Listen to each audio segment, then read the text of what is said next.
படுத்தும் புனிதர்கள். நவம்பர் 11. இன்றைய புனிதர் ஐரோப்பாவின் கோடி அற்புதர் புனித மார்ட்டின். கிபி 397 பன்னோனியா நாட்டில் பிறந்தார். பெற்றோர்கள் கிறிஸ்தவை அறியாதவர்கள். பெற்றோரை எதிர்த்தாலும் கிறிஸ்தவை விரும்பினார், அன்பு செய்தார், துறவி போலவே வாழ்ந்தார்.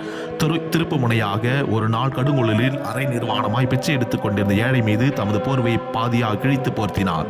அதே நாள் இரவு இயேசு, மார்ட்டின், இந்த போர்வையினால் நீ என்னை போர்த்தினாய் என்றார். சில ஆண்டுகளுக்கு பிற்பாடு புனித இலானியை சந்தித்தார், நண்பர் ஆனார், குருத்துவ பயிற்சி பெற்றார், குருவானார், சிறப்பான இறைபணி புரிந்தார், ரூர்ஸ் நகரின் ஆயராகவும் ஆனார். பல்வேறு இடங்களுக்கு பயணித்தார், நற்செய்தி அறிவித்தார், ஏராளமான ஆலயங்களை கட்டி எழுப்பினார்.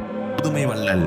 இவரோடு பயணித்த இவருடைய சீடர் சலிஃபஸ் இறந்த 3 பேருக்கு உயிர் தந்தார் என்று இவருடைய வரலாற்றை பற்றி எழுதும்போது சொல்லுகிறார். அது ஊர் கோடி அற்புதரை போன்று ஐரோப்பாவின் கோடி அற்புதர் புனித மார்ட்டின். திருமுழுக்கு தயாரித்துக் கொண்டிருந்தவர் திடீரென இறந்தார். உடல் அடக்கத்திற்கு தயாரானது. நமது புனிதன் செவிக்கு இதை எட்டியது.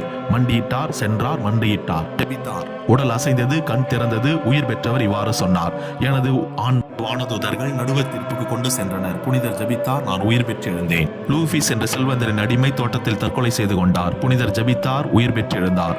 தூர் நகர் ஆயராக இருந்த பொழுது இறந்த பச்சிளம் குழந்தைக்கு உயிர் கொடுத்தார். இவரின் அற்புதங்களை சித்தரித்து புத்தகங்களாக வெளிவந்தன. குழந்தைகளை கவரும் வண்ணம் கதைகளாகவும் சொல்லப்பட்டன. இவரின் பெயரால் ஏறக்குறைய 170 ஆலயங்கள் நேர்ந்தளிக்கப்பட்டன.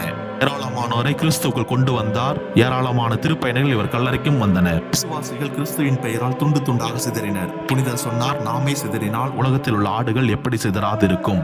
இன்றைய புனிதரிடமிருந்து கற்றுக்கொள்வோம். பொறுமை, இரக்க சிந்தனை, பிறரன்பு தொண்டு, மறைவிருப்பு பணியில் தனியார்ந்த வேட்டை கொண்டு வாழ்வோம்.